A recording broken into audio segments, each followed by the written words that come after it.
na expectativa de poder tocar no Salvador. Nesta noite, Ele está no nosso meio. Que você possa viver essa expectativa, irmãos, de ser tocado, ou a alegria de tocar nele, e que a virtude dele possa alcançar o seu coração. Amém? Evangelista Wesley.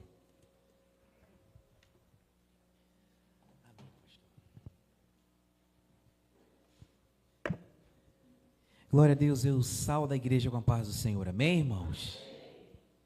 Maravilhoso poder estar aqui nessa noite, nesse fim de dia, né, começo de noite, para podermos meditar um pouco na palavra do Senhor juntos, amém, irmãos?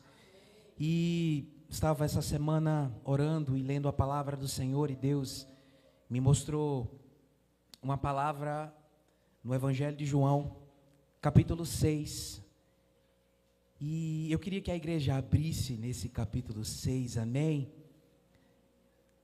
O Senhor falou comigo, e eu acredito que o Senhor vai falar com a sua igreja, amém? Eu creio que Ele sempre move em todos os momentos o seu povo, a sua igreja. E para a gente começar nessa noite, eu queria ler com os irmãos João capítulo 6, mas eu vou ler apenas o versículo 35 por causa da hora, e a gente vai estudar um pouco a respeito do milagre da multiplicação, amém? A gente vai entender um pouco do que o Senhor, das grandezas do Senhor, Ele tem para as nossas vidas. Não há nada pequeno, não há nada em nós que seja pequeno demais, que o Senhor não possa multiplicar, amém? Eu quero ler com você João 6, só vou ler o versículo 35, e aí a gente vai entender a partir do versículo 1, amém? Depois a gente vai abrir o versículo 1, mas eu quero ler João 6, 35, que diz assim, isso aqui é Jesus falando, e ele diz assim, olha, eu sou o pão da vida, quem vem a mim, jamais terá fome, e quem crê em mim, jamais terá sede. Amém, igreja? É interessante a gente tentar, antes da gente entrar no texto, a partir do versículo 1, entender um pouco o contexto aqui de tudo, como foi que passou, como foi que Jesus, ele começou, ele fez esse milagre, irmãos. Quando a gente começa a estudar esse texto, e a gente volta aos capítulos anteriores, a gente vai ver que Jesus, ele não começa a fazer esse milagre aí, de forma isolada. Na verdade, Jesus, ele estava no auge do seu ministério, na Galileia, e ele estava operando muitos milagres, e aí ele estava curando, expulsando demônios, os paralíticos estavam voltando a andar, toda essa situação. Jesus chama os discípulos, e diz para os discípulos, olha, vocês têm uma missão. Jesus dá uma missão para os discípulos saírem 2 a 2, pregando o evangelho, falando a respeito do reino de Deus, e logo depois disso, uma notícia eles recebem, a notícia de que João Batista, ele tinha sido morto, e diante dessa situação, irmãos, Jesus como homem, ele era Deus, mas ele também era homem. Jesus, ele se entristece, assim como os discípulos, e eles decidem se recolher para um local e ficar a sós. E aí a gente vai começar em João, capítulo 6, a gente vai para o versículo 1. Jesus, eu quero ler com você o versículo 1, e aí a gente vai tentar estudar do versículo 1 até o versículo 13, amém? Vamos tentar entender o que o Senhor tem para nós nessa noite aqui. Versículo 1 diz assim, olha, depois dessas coisas, Jesus atravessou o mar da Galileia, que é o de Tiberíades. Queridos, depois de toda essa situação que eu acabei de passar e mostrar aqui para vocês, Jesus estava curando, recebeu aquela notícia, aí ele atravessa o mar da Galileia junto com os seus discípulos. E aí eu queria que vocês imaginassem já comigo esse mar aí, que era o mar de Tiberíades, que não era bem um mar, era mais um lago, um grande lago doce. E aí, quando a gente para observar, eu consigo observar nesse texto algo poderoso, irmãos. Muitas vezes, Deus, Ele permite na nossa vida que a gente também atravesse para o outro lado. Como assim? Às vezes o Senhor permite que a gente passe para o outro lado de uma forma física, espiritual. Muitas vezes mudanças drásticas acontecem na nossa vida que a gente não estava esperando, irmãos. Muitas vezes a gente perde alguém que a gente amava tanto e a gente agora está do outro lado. Muitas vezes um casamento que já durava tantos e tantos anos e de repente aquela pessoa, ela é deixada e abandonada. Ela passou para o outro lado. E muitas vezes Deus, Ele permite que a gente passe para o outro lado, irmãos. Porque a gente precisa entender que o outro lado, muitas vezes é o início de uma lição profunda nas nossas vidas. Deus, Ele tem algo para nos ensinar do outro lado, irmãos. Às vezes é necessário que a gente vá para o outro lado. Às vezes a gente não consegue entender, mas a lição que a gente tem e aprende do Senhor Jesus é grandiosa. Mas vamos continuar lendo o texto e ver o que o Senhor tem para nos falar. O versículo 2 diz, olha, uma grande multidão seguia, porque tinha visto os sinais que ele fazia na cura dos enfermos. Perceba, a gente observa aqui uma grande multidão, que eles correram antes de Jesus chegar do outro lado. Mas eu queria que vocês observassem comigo, qual é a motivação desse povo? Qual era a motivação dessa multidão aqui? Quando a gente começa a ler o texto e a gente começa a ver o que aconteceu, a gente sabe que a motivação maior aqui era o quê? Eram os milagres. Eram os milagres que o Senhor Jesus estava fazendo. Para muitos, Jesus era apenas uma oportunidade de barganhar. Para muitos, Jesus era apenas uma oportunidade de ser curado, de receber bênçãos. E a pergunta que eu faço aqui nessa noite, e eu queria que a gente refletisse, irmãos, a pergunta que eu quero começar aqui é: nós estamos seguindo Jesus? Nós estamos seguindo Jesus pelo que Ele é, ou por aquilo que Ele pode nos dar, ou por aquilo que Ele pode fazer, irmãos?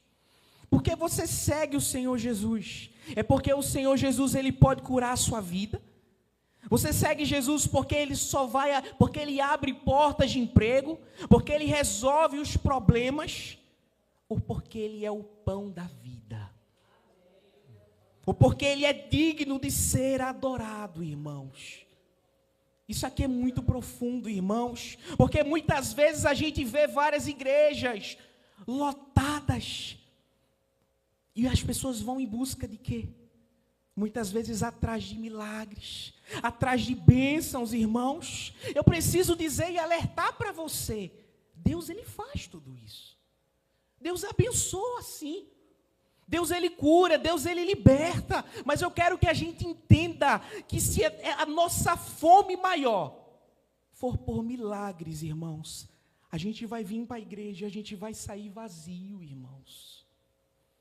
A gente vai sair vazio. Eu quero que a gente entenda que Jesus, Ele quer ser mais do que o provedor das nossas vidas. Ele quer ser a nossa própria vida, irmãos. Ele quer ser o nosso Senhor. Ele quer ser adorado. Precisamos entender isso, irmãos. Eu acho lindo isso porque em João a gente vê aqui que Jesus vê aquela multidão, mas quando a gente vai para o Evangelho sinótico de Marcos, capítulo 6, 34, a gente vê um detalhe aqui que esquenta o nosso coração. Como é que Jesus, Ele vê aquela multidão? É incrível, lá em Marcos capítulo 6, 34, diz assim, olha, veja a maneira que Jesus olha, muitas vezes para a multidão. Veja só, teve compaixão deles, porque era como ovelhas sem pastor. Perceba, era dessa forma. Jesus, ele olha para aquela multidão com compaixão, irmãos. E quando a gente para observar o significado dessa palavra compaixão, é sentir com as entranhas, irmãos. É sentir lá no fundo, meus irmãos, o que aquele povo estava passando. E quando Jesus olha para aquelas pessoas, quando ele chega no barco e de repente ele encontra aquelas pessoas ali, ele olha para aquelas pessoas e percebe, eles estão perdidos. Eles precisam de ensinamento. É por isso que Jesus olha para aquelas pessoas como ovelhas que não tinham pastor. E aí quando a gente começa a observar o que é que Jesus vai fazer, Jesus em seguida vai começar a ensinar aquele povo. Ele atravessou, aquele povo foi atrás, ele viu a necessidade de ensinar, e aí ele vai chamar aquele povo para começar a ensinar agora. E aí no versículo 3, diz assim, então Jesus subiu um monte, veja só, e sentou-se ali com seus discípulos. Veja, Jesus sobe o monte e aí ele senta com os seus discípulos ali. E eu queria que você entendesse, irmãos, quando a gente para observar essa palavrinha aqui, olha, sentou-se. Essa palavra sentou-se aqui é muito importante. Naquela época, quando os mestres iam ensinar, o que é que eles faziam? Eles se sentavam e eles começavam a ensinar ali. Lá em Marcos, em Lucas, a gente vai ver também que Jesus, por exemplo, lá em Marcos 6,34, diz, e passou a ensinar-lhes muitas coisas. Lucas capítulo 9, 11, diz, Jesus acolhe a multidão e fala sobre o reino de Deus e cura milagres. Perceba, ele está ensinando a esse povo. E a gente vai ver que ele vai continuar ensinando diante de tantas coisas que vai acontecer aqui. Então ele vai ensinar para o povo, vai ensinar para os seus discípulos. Eu já quero mostrar para a igreja, e eu quero que a igreja entenda, irmãos, que antes dele fazer o milagre, antes da multiplicação acontecer, Jesus ele começa a ensinar. Perceba. Jesus ele começa a ensinar. Antes da fome ser saciada, aquela fome do estômago, irmãos, Jesus ele quer saciar a fome da alma, irmãos. Ele quer saciar a fome da alma. Antes dele suprir as necessidades físicas, irmãos, ele quer suprir a necessidade do coração. É por isso que ele chama o povo para ensinar naquele momento. E porque o Senhor Jesus imediatamente chama para ensinar. Jesus ele sabia que se as pessoas chegassem lá e de repente ele apenas chegasse e multiplicasse os pães, o que é que ia acontecer? As pessoas iam ter fome novamente. Elas iam sentir fome daqui a 2, 3 horas. Ele sabia de tudo isso. Mas o que Jesus sabia aqui, irmãos, era muito mais além. Ele sabia que a fome da alma, a fome do coração, ela só é saciada pela palavra do Senhor. Pela palavra que cura, que renova, que liberta, irmãos. Porque apenas a palavra do Senhor, ela sustenta por toda a eternidade. Somente a palavra do Senhor, ela nos renova, nos levanta, irmãos. Esse era o alimento principal, irmãos, que o Senhor tinha para aquelas pessoas. Muitos, infelizmente, ainda não conseguiram entender. Mas vamos para o versículo 4. Veja que eu acho lindo. Versículo 4, João, ele diz assim, ora, a Páscoa, festa dos judeus, estava próxima. Muitas vezes a gente não consegue entender, por que será que João falou aqui de Páscoa? O que é que tem a ver a Páscoa aqui, os judeus? E isso aqui é muito importante, irmão. Isso aqui é um detalhe histórico importantíssimo. Por exemplo, quando nós pensamos na Páscoa, igreja, o que é que a gente lembra? Eu falo a igreja de Cristo. O que é que a gente pensa? Muitas vezes o mundo pensa em quê? Em coelho, né? Pensa em chocolate, ovo, nada a ver, que o coelho não bota nem ovo, né? Mas aí é isso que o mundo muitas vezes nos faz entender. Mas eu quero que você entenda que quando nós cristãos, e é exatamente essa visão de João, olhamos e entendemos a respeito da Páscoa, a gente lembra de quê? De cordeiro. A gente lembra de quê? De sangue derramado. A gente lembra de quê? De libertação do povo. Perceba o que é que João ele quer falar aqui, né? Ele faz isso para que a gente possa lembrar da libertação do povo do Egito, que estava ali escravizado. E de repente acontece o quê? O sangue do cordeiro é derramado. O sangue é passado nos umbrais da porta. E quando o anjo da morte se aproxima, por causa do sangue de Cristo, aquelas pessoas, o primogênito não é morto, amém? Por causa do sangue de Cristo. Mas mais ainda, ele quer nos lembrar, irmãos, aqui, de um momento em que a família se reunia, dava graças ao Senhor, para agradecer por quê? Agradecer pelo maná do céu, que o Senhor dava lá no deserto, o pão que sustentou o povo de Israel. Então, João, quando a gente para observar aqui, ele quer, de uma forma geral, irmãos, sabe o quê? Apontar para o verdadeiro cordeiro que foi morto. É isso que ele quer nos mostrar. O verdadeiro pão que desceu do céu, para saciar as vidas, para saciar a família. É por isso que ele fala a respeito da Páscoa aqui. E aí a gente tem esse relance aqui, ele mostra, olha, o verdadeiro pão é esse aqui. É esse que desceu do céu. Amém? Aí em seguida ele já começa a falar a respeito de como aconteceu a multiplicação. Aí no versículo 5 a gente pode acompanhar, diz assim, olha, então Jesus, erguendo os olhos e vendo que uma grande multidão se aproximava, veja só, disse a Filipe, onde compraremos pão para lhes dar de comer? Veja só, aqui a gente tem um detalhe muito importante. Jesus vê aquela multidão e ele faz uma pergunta aqui para Filipe, e ele diz, olha, onde é que a gente vai comprar pão?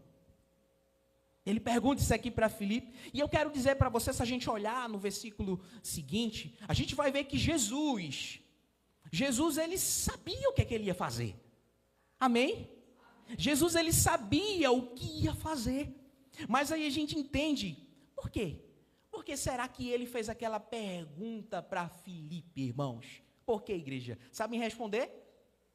Porque ele queria testar a fé de Filipe. Ele queria testar a fé de Filipe. Talvez a gente pense, Filipe ele morava naquela região ali perto de Betsaida, provavelmente por ali haveria pão para comprar, mas eu quero que você entenda que não é por causa disso que Jesus ele faz essa pergunta. Jesus queria testar a fé de Filipe, irmãos. Jesus queria ver o comportamento de Filipe, como é que ele se comportava diante dessa situação, irmãos. Mas eu acho lindo que quando a gente começa a observar com detalhe, a gente percebe que Jesus, ele vê a necessidade antes que a gente precisa pedir. Amém? Ele vê, ele conhece as necessidades antes que venhamos abrir a boca. Lembra lá do Salmo 139? Antes de você falar, de você expressar com a sua boca, ele já sabe. Ele sabe de todas as coisas. Louvado seja o nome de Jesus. E eu pergunto para você, e eu quero que você pense junto comigo, quantas vezes o Senhor, ele nos faz perguntas, isso para nos testar, irmãos. Quantas vezes, não porque ele quer saber a nossa resposta, mas porque ele quer revelar aquilo que está dentro do nosso coração, irmãos. Então ele nos faz perguntas, irmãos, e aí eu pergunto, quando os problemas chegam, quando as ansiedades da vida chegam, qual é a nossa primeira reação diante disso? Como é que a gente lida diante dessa situação? Será que a gente vai correr para tentar solucionar? Será que a gente vai tentar resolver com a força dos nossos braços, irmãos? Ou a gente vai descansar, irmãos, naquele que já tem tudo preparado, irmãos? ou você vai descansar? Eu quero que você entenda que nesse momento, talvez o que o Senhor Jesus ele esteja testando hoje, não seja a sua capacidade de resolver problemas, mas o que o Senhor Jesus ele está testando é apenas a sua disposição para confiar nele. Amém? Precisamos confiar no Senhor Jesus. Ele cuida de todos os detalhes. Ele conhece todas as situações. Amém? Versículo 6 diz: mas Jesus dizia isto para testá-lo. Veja aí, ó. Aqui é a resposta. Mas Jesus dizia isso para testá-lo, porque sabia o que estava para fazer. E aqui o texto está claro, irmãos. Jesus ele queria testar Filipe, para que Filipe se conhecesse. Mas vamos avançar para o versículo 7. O versículo 7 diz, olha, Filipe, agora a gente vai ver a resposta de Filipe aqui. Veja, Filipe respondeu, nem mesmo 200 denários de pão seriam suficientes para que cada um recebesse um pedaço, irmãos. Quando a gente vai ver os comentários, os comentaristas dizem que um denário aqui equivalia, um denário era o pagamento de um dia de um trabalhador. 200 denários era cerca, mais ou menos, de 8 meses por aí. E aí, vamos voltar aqui para Filipe. Filipe, ele meio que estava dizendo aqui, olha, Senhor, mesmo que a gente tivesse tudo isso aqui, ainda não daria para alimentar o povo. É isso que Filipe está dizendo aqui, irmãos. E eu queria que você entendesse, irmãos, que muitas vezes essa é a visão natural do ser humano. Muitas vezes nós falamos exatamente isso, não é verdade, igreja? A gente fala exatamente isso. Por quê, irmãos? Porque a gente está buscando a nossa própria força. A gente está olhando para os recursos humanos. Não é verdade? A gente está olhando para os recursos humanos. Quantas vezes a gente diz, olha, Deus, não dá. Deus, eu não tenho o suficiente, Deus. Mas eu quero que você entenda que Filipe aqui, Filipe ele não estava mentindo, irmãos. Humanamente, quando a gente para ver, isso aqui era impossível. Era impossível, irmãos. Mas eu quero que você entenda, isso aqui é uma lição simples, mas tão poderosa, irmãos. Nós sabemos, como igreja de Cristo, que o impossível para o nosso Deus sempre vai ser palco para Deus agir. O impossível para o nosso Deus sempre vai ser palco para o poder de Deus se manifestar, irmãos. Pode parecer impossível para nós. Será que a gente tem olhado, irmãos, exatamente para os recursos? Será que a gente só está olhando para dentro da gente? O dinheiro está faltando as forças. Deus, eu não tenho tanta capacidade. Será que eu tenho a capacidade de passar naquela prova? Tanta gente inteligente. A gente olha muitas vezes para os nossos recursos, irmãos. Mas eu quero que você entenda que Deus, ele sempre vai ser, como todo mundo sabe aqui, ele sempre vai ser especialista em resolver as causas impossíveis, irmãos. Precisamos entender isso e nos apropriar. Amém, irmãos? Qual a causa impossível na tua vida? Qual o teu pouco que você tem, que parece tão pouco, mas para Deus é o suficiente?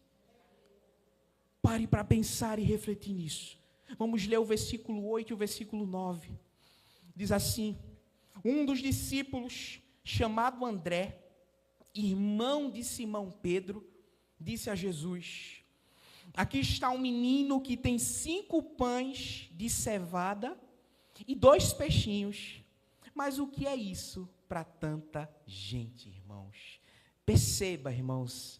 Veja que agora André, aqui ele está indo no mesmo pensamento de Filipe. Mas o que é isso para tanta gente? Perceba o pensamento dele aqui.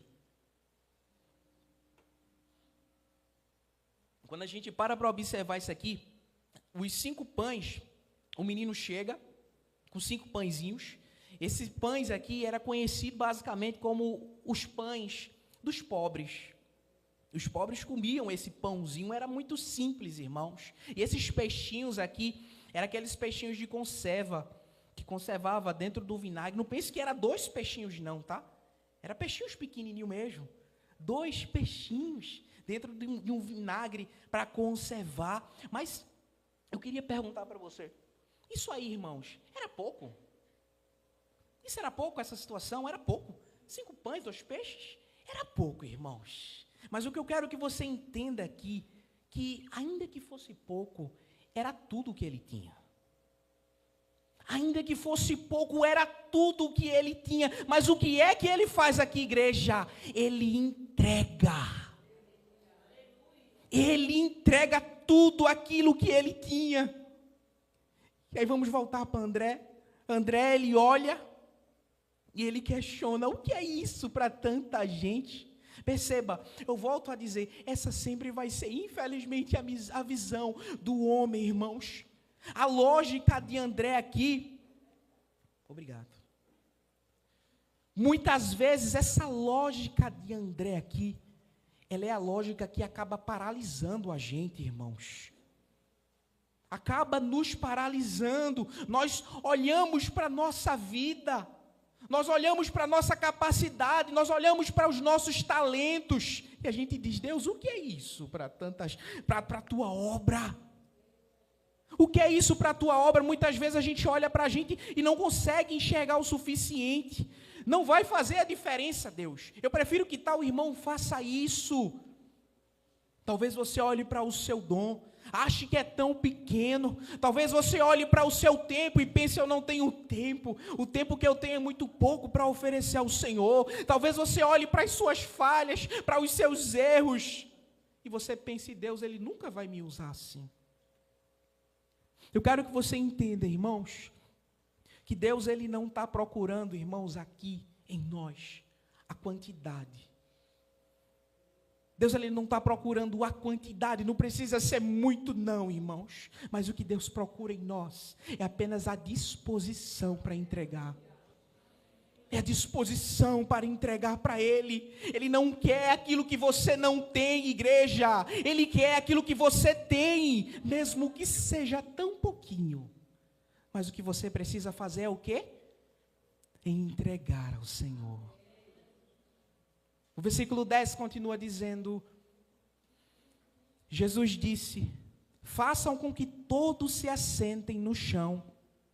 Havia muita relva naquele lugar. Assim os homens se assentaram e eram quase 5.000. Perceba, eu quero que você imagine esse ambiente aqui. Imagine um ambiente lindo, com 5.000 pessoas ali.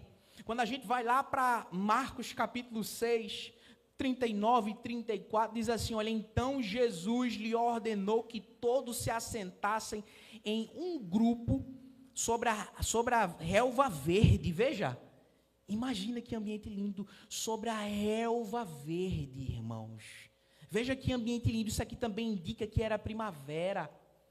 Perceba, a gente também consegue entender, e eu queria mostrar para você como isso aqui é lindo, que mais uma vez, Jesus agora ele vai mandar aquele povo fazer o quê?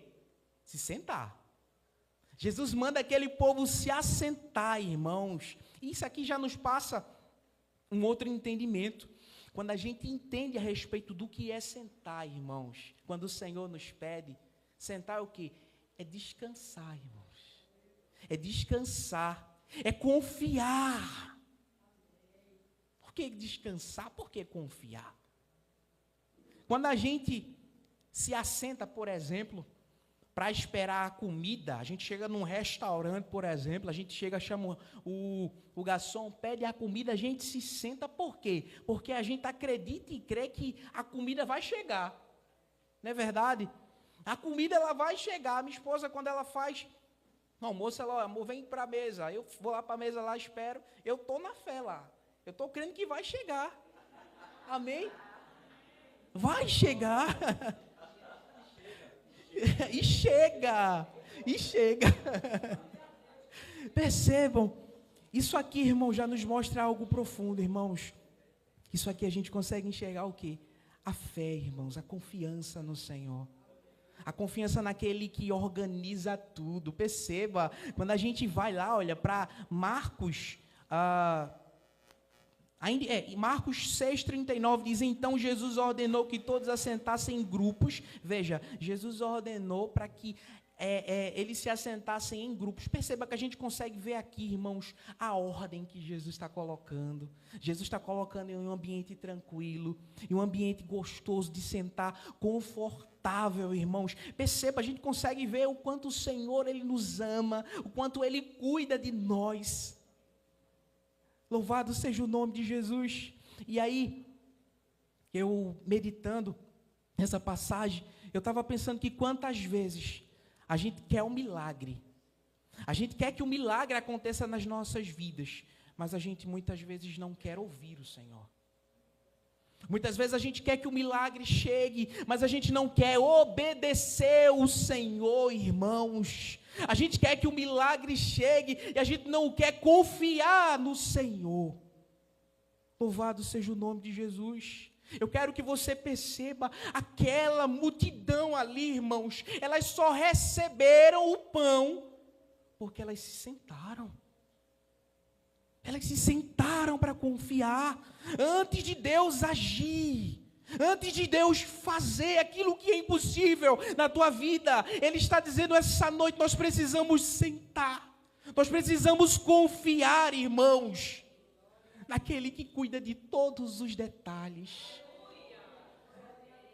Louvado seja o nome de Jesus. E eu volto a dizer, sentar. Sentar é um ato de fé, meu irmão. Sentar é um ato de fé. É você deixar de correr, irmãos.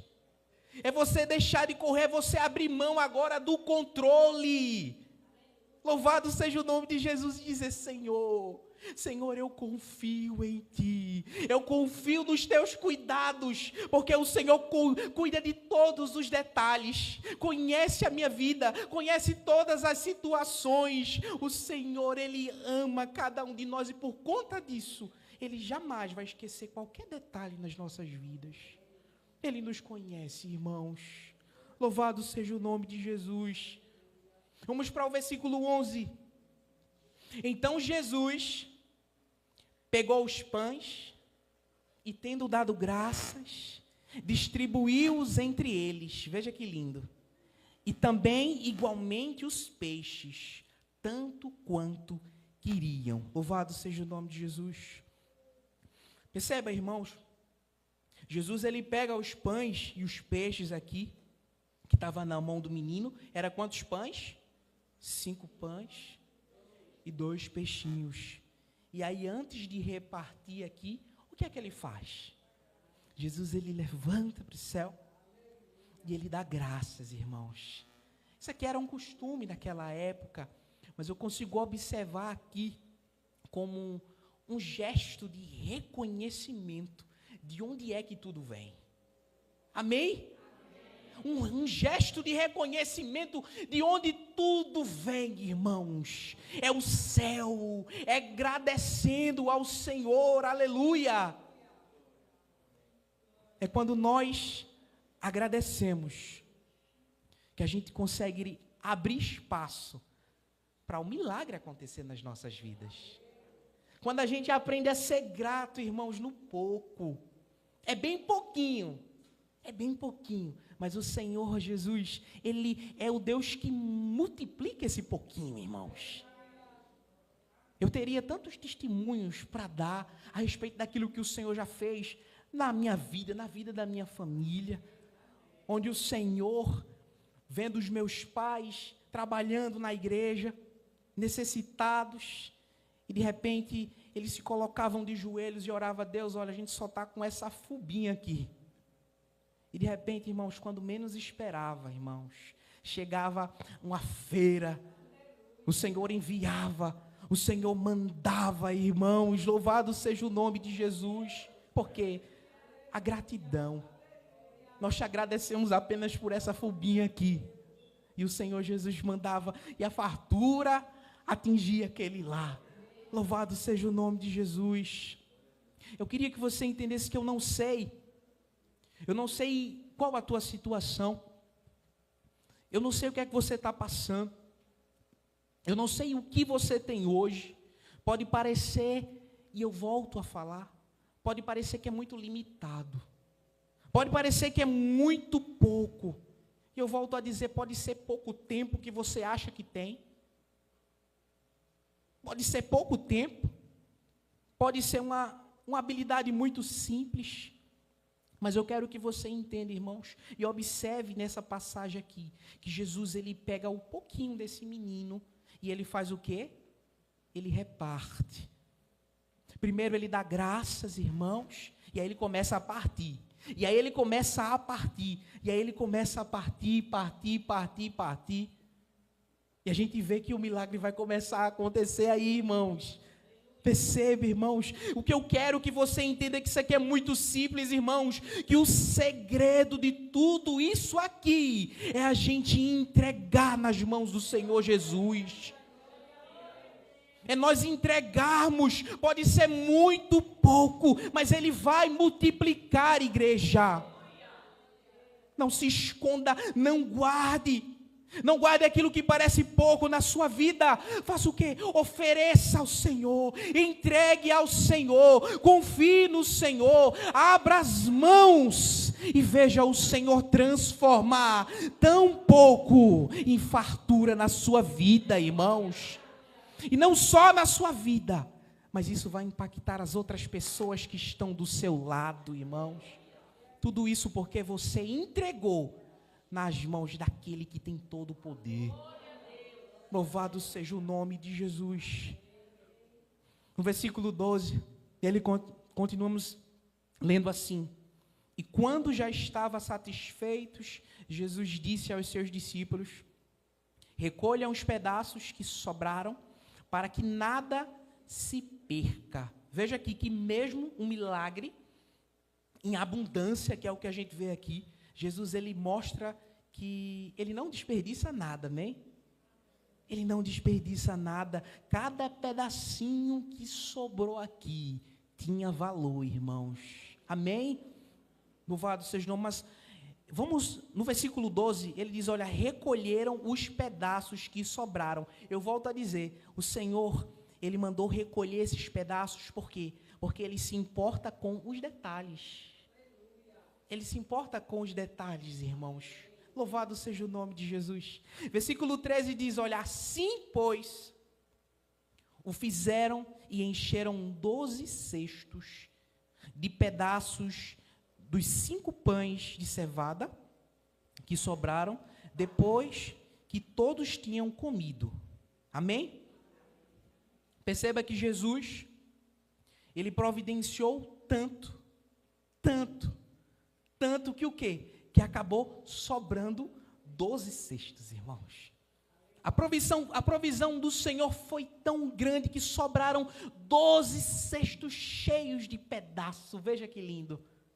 E quando a gente para muitas vezes para estudar, normalmente a gente lê alguns comentários, a gente vê muitos livros e tem alguns comentaristas que falam a respeito de alguns falsos profetas que eles tentam anular esse milagre do Senhor Jesus. Eles tentam anular e eles tentam dar uma explicação para dizer que não foi um milagre. E aí o que eles dizem que Jesus, ele apenas se levanta, pega aqueles pães e Jesus estimula aquele povo, tirar dos seus bolsos, tirar das suas bolsas e repartir entre si. Perceba, isso aqui é o que muitos falsos profetas, muitas vezes, tentam anular esse grande milagre aqui. E a pergunta que eu faço quando eu começo a meditar nesse glorioso milagre, como é que seria possível juntar tanto pão aqui, se antes não tinha nada? Não é verdade? Como é que seria possível juntar tanto pão? E o melhor, irmãos, e maravilhoso, como é que a gente explica esses 12 cestos aqui, irmãos? A única hipótese que eu tenho aqui, a única conclusão que eu posso dar, é que verdadeiramente houve um milagre, irmãos. Houve um milagre nesse lugar, irmãos. Era apenas 5 pães, era apenas 2 peixinhos, e alimentaram uma multidão tão grande, irmãos. E ainda sobraram 12 cestos. E eu acho interessante que esse número 12 aqui, ele não é em vão, não é por acaso. Assim como havia 12 tribos, amém? Havia 12 tribos, havia 12 discípulos, o fundamento da aliança, fundamento da igreja. Jesus, ele está aqui de forma simbólica, irmãos. É como se ele estivesse pegando cada cesto daquele ali, entregando nas mãos dos discípulos. Isso aí quer nos representar a provisão do Senhor sobre o seu povo, sobre a sua igreja. Não é uma provisão qualquer, não, é uma previsão abundante, irmãos, sobre o seu povo, sobre a igreja, não só naquele tempo, irmãos, mas por os séculos dos séculos. E hoje, esse mesmo Deus que fez milagre naquela época, Ele também está fazendo milagre hoje nas nossas vidas. Ele é o Deus que cuida, que provê. Louvado seja o nome de Jesus. Quando a gente para pensar, a gente acabou de ver, vamos finalizar por aqui, mas eu quero ir mais profundo um pouco. Quando a gente para observar o que João ele quis falar aqui, a gente viu a multiplicação, a gente viu aqui Deus ele colocando, o Senhor Jesus colocando ordem, mandando o povo sentar, mandando um povo confiar, fazendo o pouco se transformar no muito aqui. Mas aí quando a gente para ver o que João ele quer nos mostrar aqui, diante dessa passagem, a gente vê que isso aqui, irmãos, é além de um milagre. Isso aqui vai muito além do milagre, irmãos. Eu não vou falar aqui por causa do tempo, mas lá em João capítulo 6, quando a gente vai para João capítulo 6, versículo 35, aí Jesus vai dizer: eu sou o pão da vida. Eu sou o pão da vida, quem vem a mim jamais terá fome, e quem crê em mim jamais terá sede, irmãos. Louvado seja o nome de Jesus. Ele está dizendo aqui, olha, vocês acabaram de ver a multiplicação, mas acabou. Eles comeram, mas acabou. Jesus está dizendo, olha, eu sou o pão que nunca acaba. Eu sou o pão da vida, quem se alimentar de mim, viverá para sempre, irmãos. Louvado seja o nome de Jesus. E João, ele lembra tudo isso, irmãos, e aí ele volta para a Páscoa, irmãos, ou melhor, a gente volta para a Páscoa para tentar entender que a Páscoa, quando ele fala aqui, aponta para quem? Aponta para Jesus, irmãos, aponta para o verdadeiro Cordeiro. Era Jesus que seria partido, irmãos. Foi Jesus que foi partido, o seu sangue foi derramado. Não para nos saciar fisicamente, mas foi derramado, irmãos, para salvar as nossas almas, irmãos. Isso é profundo, irmãos. Eu gosto muito de Isaías 53, todo mundo conhece, diz, ele foi transpassado pelas nossas transgressões, pelas suas feridas, fomos o quê? Fomos sarados, irmãos. Louvado seja o nome de Jesus. Igreja, na cruz, o pão que desceu do céu, ele foi partido, irmãos. Ele foi partido para que a gente pudesse o quê? Viver, irmãos. Perceba que Ele é o verdadeiro pão. Ele é o pão, irmãos. Ele é o verdadeiro pão. Só Ele tem para nós a paz. Só Ele tem conforto para as nossas vidas. Só nele nós podemos descansar. Só Ele pode saciar nossa fome. Só Ele pode saciar nossa sede, irmãos. Porque Ele é o pão que desceu do céu. Louvado seja o nome de Jesus. Talvez você, a gente tem corrido demais atrás de muitos pães nesse mundo, mas eu preciso dizer que esses pães, muitas vezes, eles vão se acabar, irmãos. Eles vão se acabar, mas eu queria lembrar para cada um de nós que esse pão que desceu do céu, ele está vivo. Ele está aqui nessa noite. E eu quero que você entenda, ele está aqui. E ele está para o mundo, para ser servido. Amém? Que o Senhor abençoe as nossas vidas. E a gente possa lembrar que aquilo que é tão pouco para nós, Ele pode multiplicar. Ele pode fazer o impossível se tornar possível. Somente Ele tem a especialidade de fazer isso. Então o que precisamos é descansar, confiar, entregar nas mãos daquele que pode fazer tudo acontecer. Amém, igreja? Que o Senhor nos abençoe. Amém?